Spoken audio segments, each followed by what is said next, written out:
propaganda en un periódico del Medio Oeste y que el anuncio decía lo siguiente: ¿podría la persona o las personas que por 2 ocasiones rompieron la cerca de mi propiedad y mataron una de mis vacas, por favor, podrían venir una vez más? Amigo, ¿qué hace usted cuando alguien le hace una maldad? Le invita para que se la hagan de nuevo y entonces usted poder desquitarse. Miremos lo que nos dice Mateo 18, empezando en el verso 15. Por lo tanto, si tu hermano peca contra ti, ve y repréndele estando tú y él solos. Si te oyere, has ganado a tu hermano. Mas si no te oyere, toma aún contigo a 1 o 2, para que en boca de 2 o 3 testigos conste toda palabra. Si no los oyere a ellos, dilo a la iglesia. Y si no oyere a la iglesia, tenle por gentil y publicano. De cierto os digo que todo lo que atéis en la tierra será atado en el cielo, y todo lo que desatéis en la tierra será desatado en el cielo. Otra vez os digo que si 2 de vosotros se pusieren de acuerdo en la tierra acerca de cualquier cosa que pidieren, les será hecho por mi Padre que está en los cielos. Porque donde están 2 o 3 congregados en mi nombre, allí estoy yo en medio de ellos. Entonces se le acercó Pedro y le dijo: Señor, ¿cuántas veces perdonaré a mi hermano que peque contra mí? Hasta 7. Jesús le dijo: no te digo hasta 7, sino aún hasta 70 veces 7. Hoy quiero compartir con usted acerca de cómo curar, sanar y restablecer relaciones rotas. Y yo creo que todos quienes hemos estado sirviendo a nuestro Salvador por mucho tiempo, tendremos un número de experiencias de quienes nos han hecho daño. Y ese es un problema muy doloroso. La palabra pecar significa literalmente no dar en el blanco, o estar fuera de los límites de algo, o transgredir. Cuando alguien peca contra otra persona, está transgrediendo en la vida de esa persona. La relación se rompe y cualquier comunión es cercenada. Ahora, déjeme decirle por qué esto es un problema doloroso. En primer lugar, porque ofende a Dios el Padre. Mi papá tuvo un hermano que nunca visitó nuestra casa. Él vivía en Denver, en Colorado, y un día vino a West Palm Beach, en la Florida, para visitarnos. Mi madre se pasó toda la noche cocinando un pavo, y yo tuve que dormir con mi hermano mayor. Ambos, aunque éramos jóvenes, éramos bastante grandes. Yo jugaba fútbol norteamericano, y él recién había regresado después de haber estado en el ejército. Y tuvimos que dormir los dos en una cama pequeña para que la otra cama pudiera ser usada por nuestro visitante. A la medianoche, al darse vuelta mi hermano en esa estrecha cama, me quitó la cobija. Yo estiré la mano y se la quité. Él me golpeaba con su rodilla y yo le molestaba con mi codo. Y así nos pasamos casi toda la noche. Mamá, que como dije estaba preparando el pavo, al oír la bulla que hacíamos en el dormitorio, vino, abrió la puerta de nuestro cuarto, encendió la luz y ve que mi hermano tenía un ojo hinchado y que un hilito de sangre salía de su nariz. Ella me miró inmediatamente y señalándome con un cucharón grande y largo que tenía en su mano me dijo: mira lo que le has hecho a tu hermano. Y yo me defendí diciendo: pero mamá, él comenzó. Y ella, autoritativa, me dijo: cállate. Y con el cucharón me dio un fuerte golpe en el pecho, y otro golpe en la espalda, y otros golpes en los brazos, y si no me agacha a tiempo, me hubiera dado con el cucharón en la cabeza. ¿Cree que ella, después de esa demostración de samurái femenina, se mordió los dedos diciendo: ¿qué es lo que he hecho a mi pobre Adrián?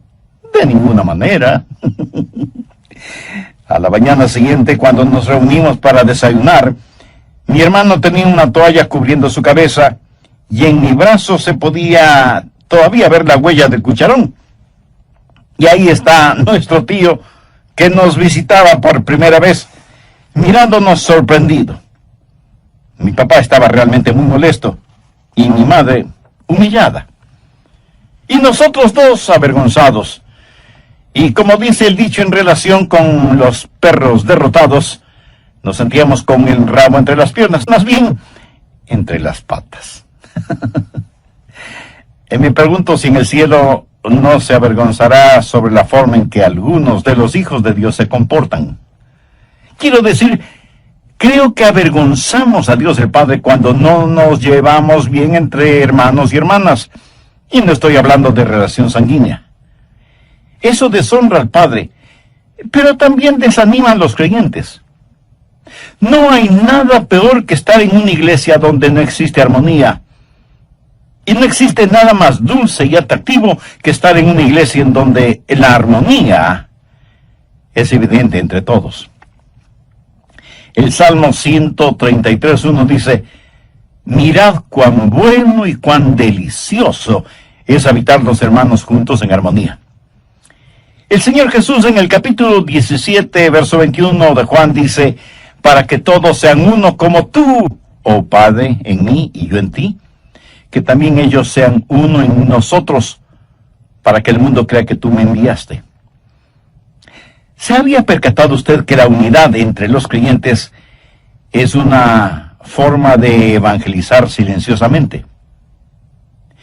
Pero no solo que pleitos, contiendas y desunión deshonran al Padre y desaniman a los creyentes, sino que eso deleita a nuestro enemigo. Satanás ama realmente el ver que hermanos y hermanas en la fe no se llevan bien. La causa de Cristo sufre más por la falta de armonía y unidad en las iglesias que por las falsas doctrinas. Ahora, si usted quiere resolver ese problema, necesita tener la perspectiva apropiada. Mateo 18:15 dice: por tanto, si tu hermano peca contra ti, ve y repréndele estando tú y él solos. Si te oyere, has ganado a tu hermano.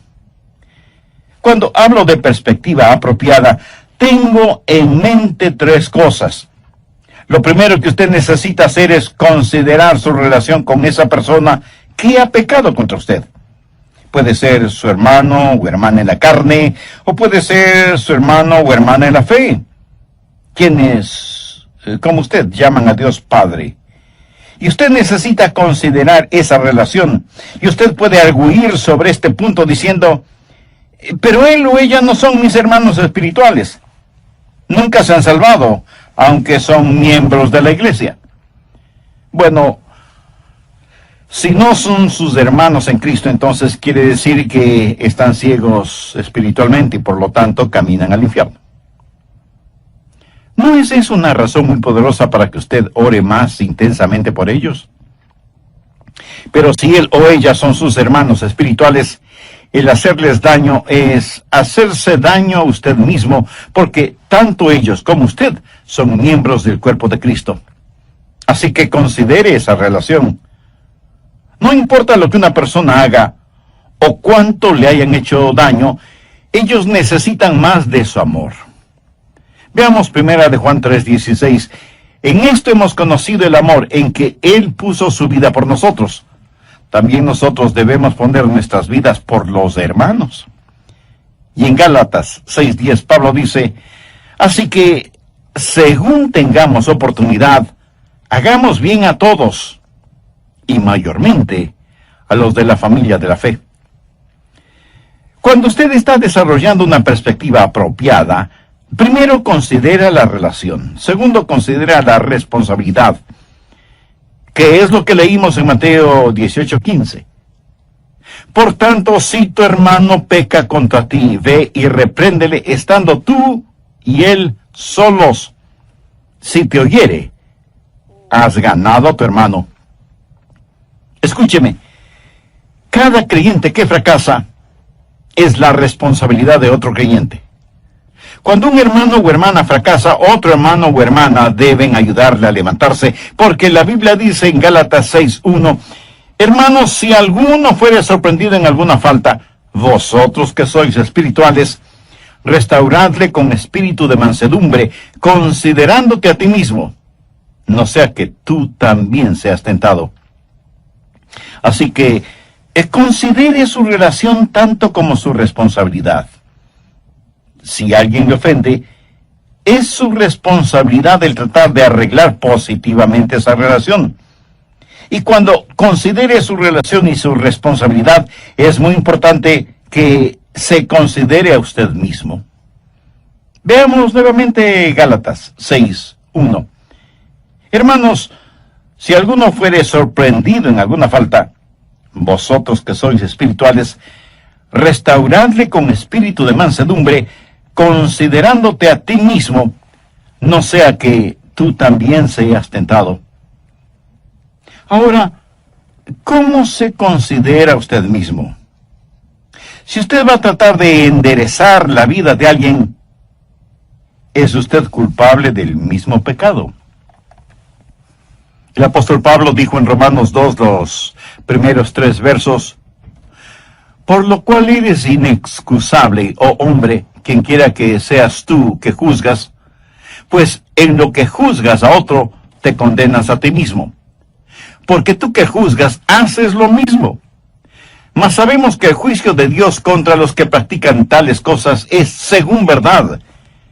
Y piensas esto, oh hombre, que tú que juzgas a los que tal hacen y haces lo mismo, que tú escaparás del juicio de Dios. En otras palabras, Pablo está diciendo, ¿cómo podemos atrevernos a juzgar a otra persona del mismo pecado del cual nosotros somos culpables? También hay que considerar el tiempo que invertimos orando por esa persona que ha pecado contra nosotros, y debemos recordar lo que dijo Samuel.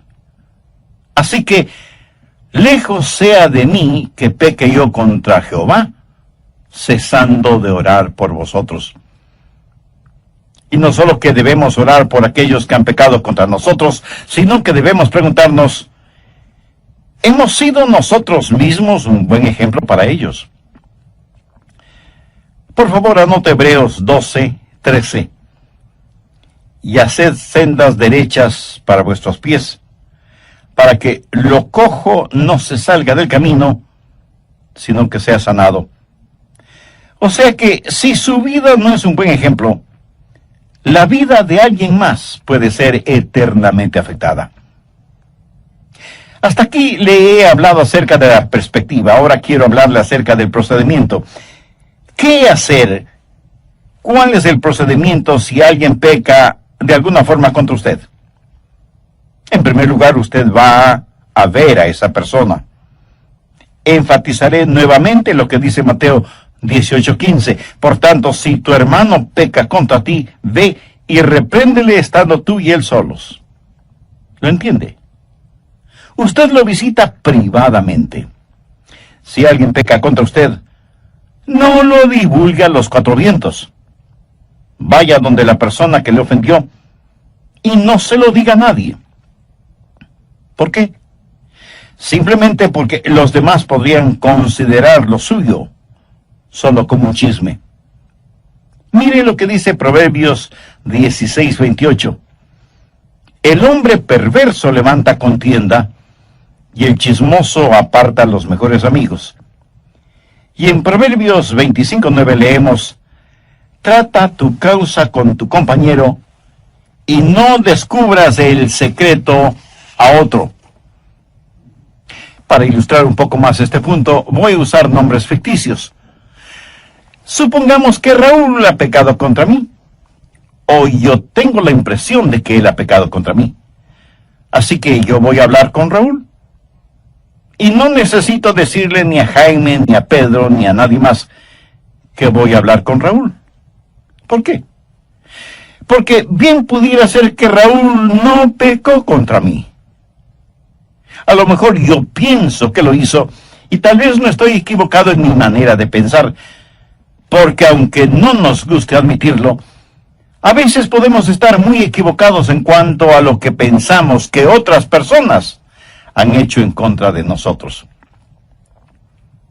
A un pequeñito le invitaron a una fiesta de cumpleaños de uno de sus vecinitos. Su madre lo llevó y le advirtió al niño, mira Juanito, Le he pedido a la señora Pérez que si te portas mal, te mande de inmediato a casa, en donde tendré que castigarte, ¿me entiendes? Y el pequeñín contestó, sí, mami, te entiendo. No habían pasado ni 10 minutos cuando la señora Pérez trae a Juanito de regreso a casa, en donde su mamá, sin averiguar nada, le da unas cuantas y fuertes nalgadas a su hijito. Luego, disgustada, le pregunta, dime, ¿qué es lo que hiciste de malo para que te traigan de regreso a casa? Y Juanito, entre sollozos, responde, nada, mamá, solo que la fiesta de cumpleaños es mañana. A veces asumimos cosas que no son verdad. Y cuando confronto a una persona, a lo mejor me diga, no, Adrián, eso es lo que tú piensas. Pero déjame darte los hechos tal y como son. Así que cuando voy a hablar con Raúl, lo voy a hacer en forma privada y afectuosa. La prueba más grande de amor hacia un hermano es, ¿está usted listo a confrontarle si es que ha pecado contra usted? Mire lo que dicen los versos 5 y 6 de Proverbios 27. Mejor es reprensión manifiesta que amor oculto. Fieles son las heridas del que ama, pero inoportunos los besos del que aborrece. Ahora, cuando usted va a hablar con un hermano o una hermana, no va para regañarlos. La Biblia dice claramente en Mateo 18:15 que debemos ir a ganar a un hermano, no para condenarlo. El perdonar no es una virtud natural, es algo sobrenatural. Y si no es fácil perdonar a quienes nos hayan ofendido, aunque nos pidan perdón, imagínese lo sobrenatural que es el que usted le pida perdón a la persona que le ha ofendido o ha pecado contra usted. ¿Sabe que eso es exactamente lo que sucede entre Dios y los seres humanos? Nosotros hemos ofendido a Dios, hemos pecado contra Él. Y es Él quien no solo que nos perdona, sino que nos restaura para que tengamos amistad y comunión con Él. Y cuando tiene que disciplinarnos, lo hace con un corazón quebrantado, pero nos disciplina por nuestro propio bien. ¿Tiene usted a Jesús en su corazón? ¿Le ha recibido ya como su Salvador y Señor? Usted puede tener comunión íntima con Él ahora mismo si se arrepiente de sus pecados, le pide perdón y toma la decisión de permitir que Cristo controle y dirija su vida. Agradézcale al Señor Jesucristo por lo que Él hizo a favor suyo en la cruz del Calvario y pídale que le ayude a vivir una vida digna de Él. Si alguien peca contra usted o le hace algún daño, ¿sabe cuál es la reacción de nuestra naturaleza humana? Si es que hemos superado aquello de ojo por ojo y diente por diente, entonces, como si estuviéramos practicando una virtud, decimos, él o ella pecó contra mí. Y si quiere que le perdone, debe venir a pedirme perdón. Pero que yo vaya a buscarle para perdonarle, jamás. Pero es exactamente eso lo que la Biblia dice que debemos hacer y hacer. Antes sed benignos unos con otros, misericordiosos, perdonándoos unos a otros como Dios también os perdonó a vosotros en Cristo. Permítame hacerle una pregunta.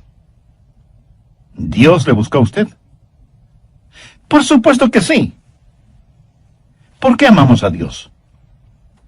Porque Él nos amó primero. Mire lo que Pablo dice en Romanos 5:8, mas Dios muestra su amor para con nosotros en que siendo aún pecadores, Cristo murió por nosotros.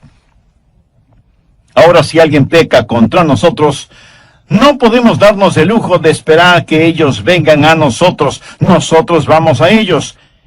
¿Y cómo realizamos esa visita? La hacemos en forma privada, amorosa y humildemente, con el espíritu de Gálatas 6:1. Hermanos, si alguno fuere sorprendido en alguna falta, vosotros que sois espirituales, restauradle con espíritu de mansedumbre, considerándote a ti mismo, no sea que tú también seas tentado.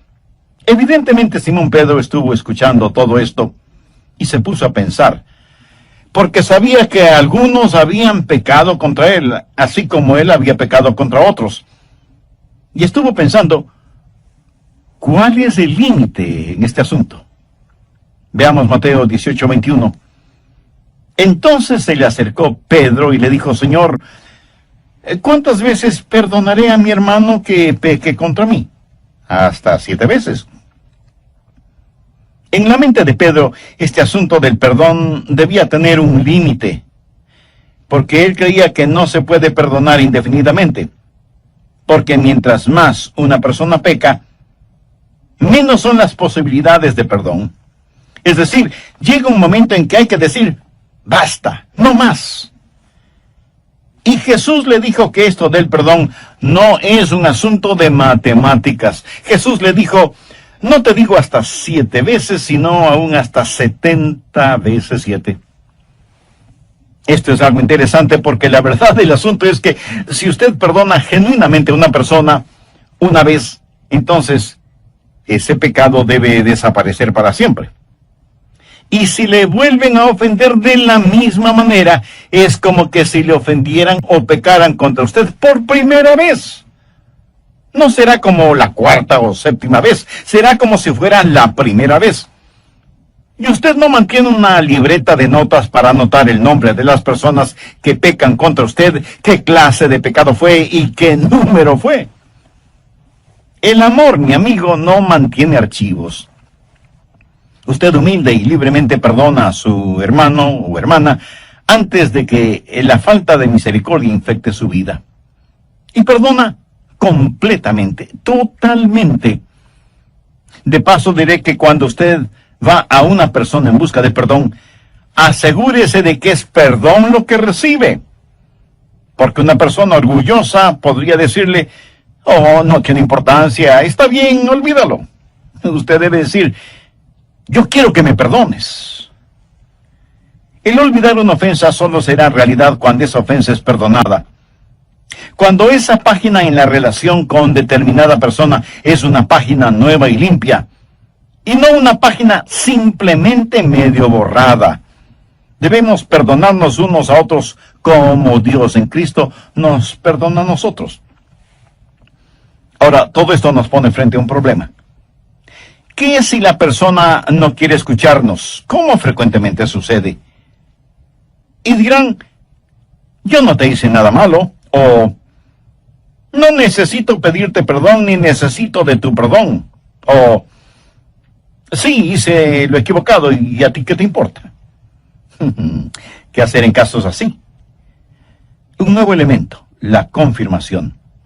Primero, visitación, segundo, restauración y tercero, confirmación. O sea, Mateo 18:16 entra en acción.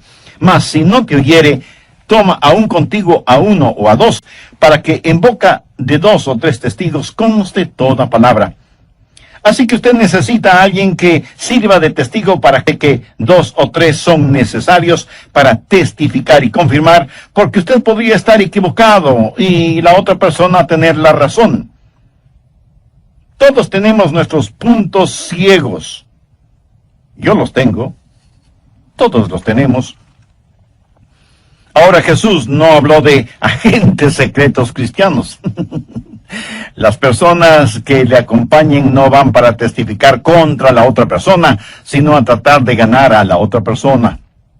Pero suponga que esa persona tiene oídos sordos, y aunque usted ha ido a él o ella en forma privada, con una actitud amorosa y humilde, pero esa persona no le escucha, entonces usted busca la ayuda de amigos espiritualmente maduros para que le acompañen y sean testigos de que la persona involucrada no quiere escuchar. Después de que esa visitación y confrontación no tuvo éxito, ¿qué hacer?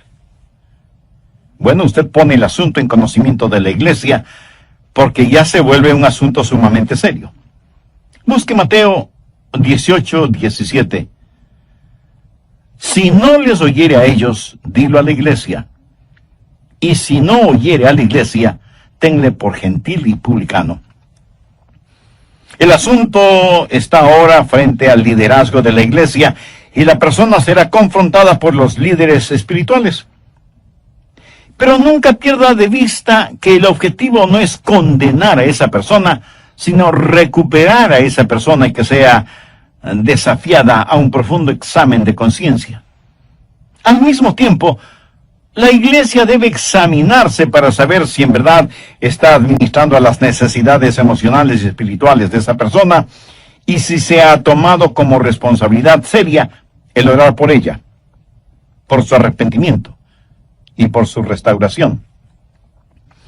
Y si con todo este procedimiento la persona tampoco escucha a la iglesia, ¿cuál es el próximo paso? La segunda parte del verso 17 tiene la respuesta. Y si no oyere a la iglesia, tenle por gentil y publicano. Eso en lenguaje sencillo significa hay que excomulgarlo. Los gentiles eran las personas que no pertenecían a la fe judía. Los publicanos, sin embargo, eran los cobradores de los impuestos y se les consideraba completamente deshonestos. Ser llamado publicano era sinónimo de charlatanería, de estafa, de buscar únicamente ganancias personales. A esa persona que no quiere escuchar a nadie, es necesario decirle: usted no puede seguir viviendo de esa manera, trayendo deshonor al Padre, contención entre los hermanos y deleitando al enemigo, y sin embargo pretender estar en comunión con esta iglesia. Pablo, escribiendo a los tesalonicenses, les dice: si alguno no obedece a lo que decimos por medio de esta carta, a ese señaladlo y no os juntéis con él, para que se avergüence. Mas no lo tengáis por enemigo, sino amonestadle como hermano. No hay que seguir teniendo comunión con él y hacerle sentir como que aquí no ha pasado nada. Hay que llamarle la atención con amorosa solicitud. Hay que orar por él. Pero de ninguna manera se le puede permitir que siga deshonrando el nombre de Dios ni el testimonio cristiano de los demás. En la iglesia de Corinto hubo un hombre que tenía una relación incestuosa.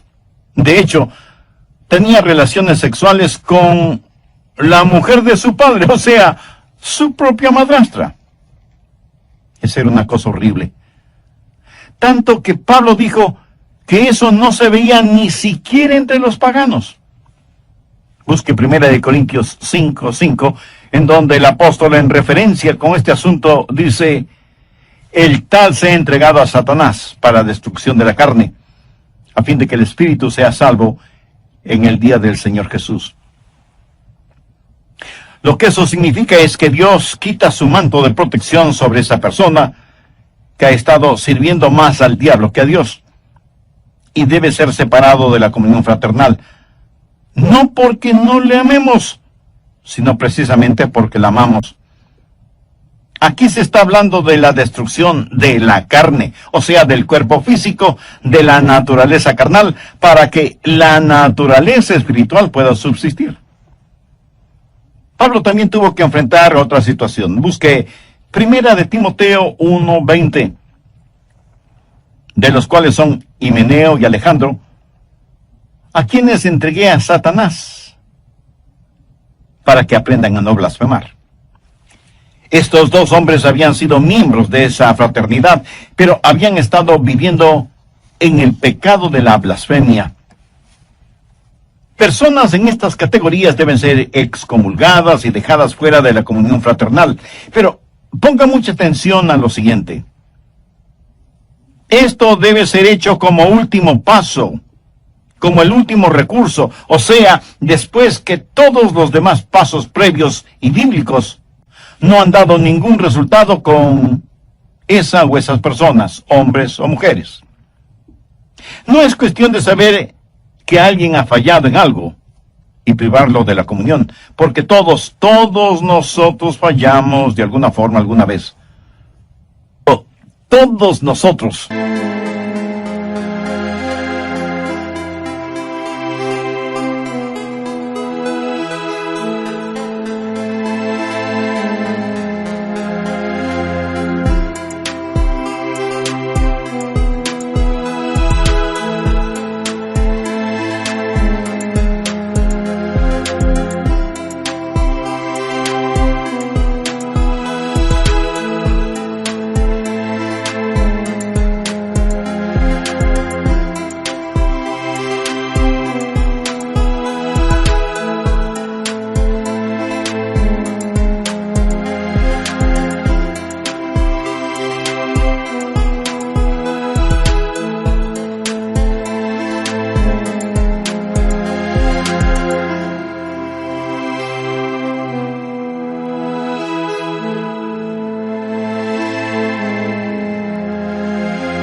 Aun aquellos que se creen lo mejor de lo mejor, caen, fracasan, pecan.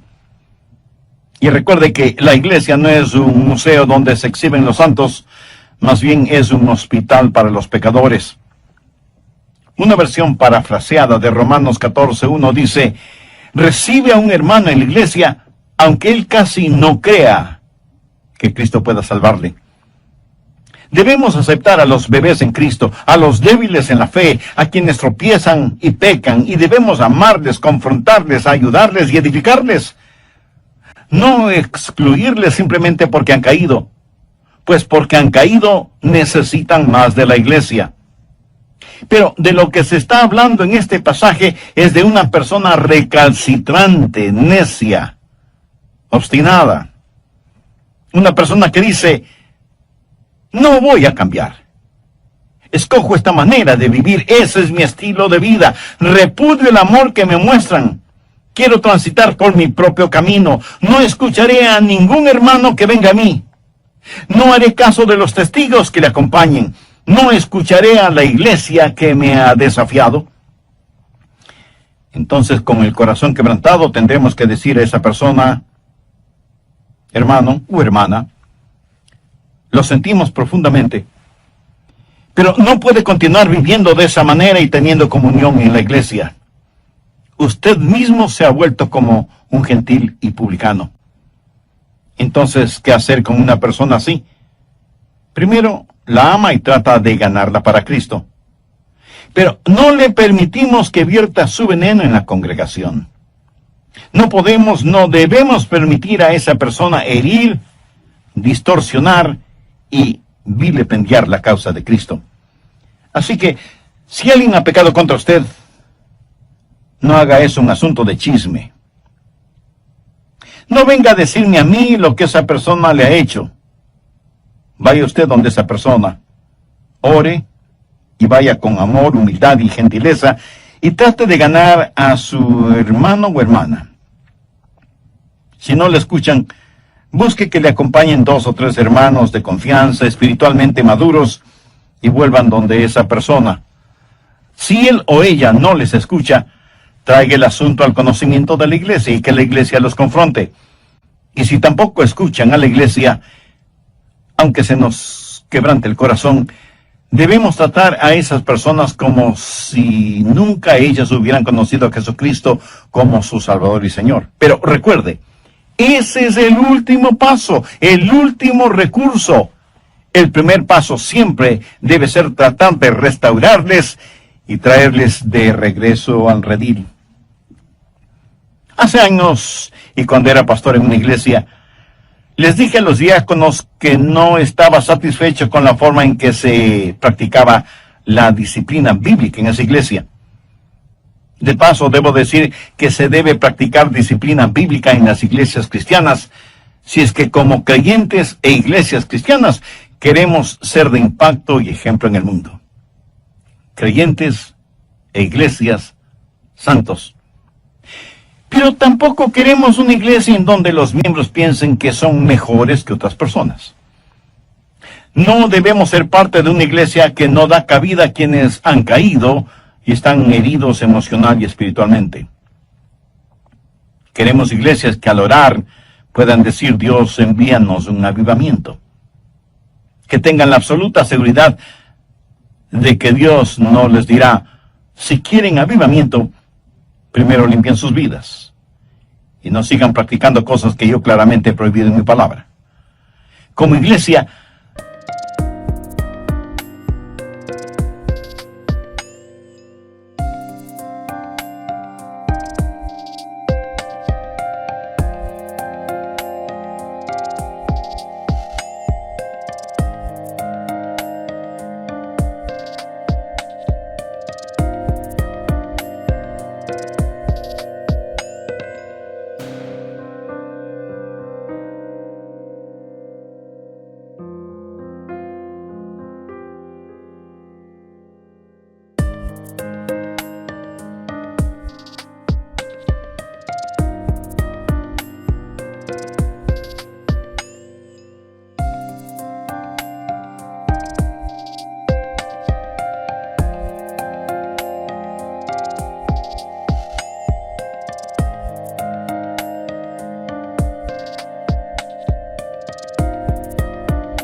Debemos ayudar a aquellos que están luchando espiritualmente y a aquellos que han caído. Pero, por otro lado, como iglesia debemos tener parámetros espirituales, éticos y morales y cumplirlos.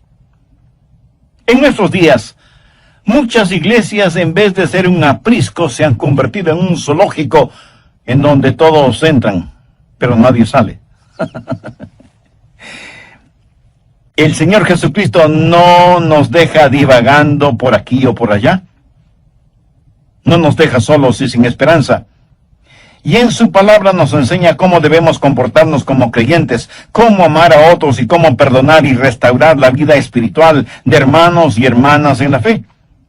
Y nos ha dado no solamente las herramientas espirituales y emocionales para que podamos ayudar a aquellos que emocionalmente han fracasado, sino que también nos ha dado un corazón sensible y celoso por la santidad y pureza de su iglesia, para que no seamos apáticos cuando veamos cosas que podrían dañarla, contestar al Espíritu Santo o causar que los no salvos tropiecen por nuestro testimonio. Amiga, amigo, ¿le ha entregado su corazón al Señor Jesucristo? ¿Le ha recibido como su Salvador? Si aún no lo ha hecho, ¿no le gustaría hacer esa decisión? Recuerde que para ser salvo debe guiar en el Señor Jesucristo. Jesús murió por usted en la cruz del Calvario, y usted debe recibirle por fe en su corazón. Si usted, quien quiera que sea, o donde quiera que esté, y si esté escuchando este programa, ore una oración como la que yo voy a orar. Lo puede hacer en voz alta o en voz baja, pero diga esta oración con sinceridad, en la intimidad de su ser. Recuerde, lo que voy a decir es solo una guía. Querido Dios, y por amarme a pesar de mis pecados, sé que mi pecado merece tu justicia, pero vengo en busca de tu gracia y tu misericordia. Señor Jesús, te agradezco que tú sacrificaste tu vida en la cruz y derramaste tu preciosa